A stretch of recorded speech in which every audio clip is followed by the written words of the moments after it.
સીતારામ, જય વછરાજ. કેમ છે બધાને? મજામાં? ભાઈ આપણે થોડો ઘણો રાણીબેનનો ડાયલોગ કોપી કરી લીધો હતો અને ભાઈ બારોબાર આપણે કરી દીધું હતું મસ્તીનું સેટઅપ. કેમ કે ભાઈ આજે આપણે રિક્ષાને કરવાની હતી વોશિંગ થઈ જાય પછી કરવાનો હતો કલર.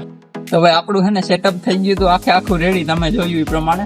હવે આપણે કલર કરવો હોય પેલા તો રિક્ષા ધોવી પડે, એટલે ભાઈ આપણે રિક્ષા ધોવાનું કરી દીધું હતું ચાલુ.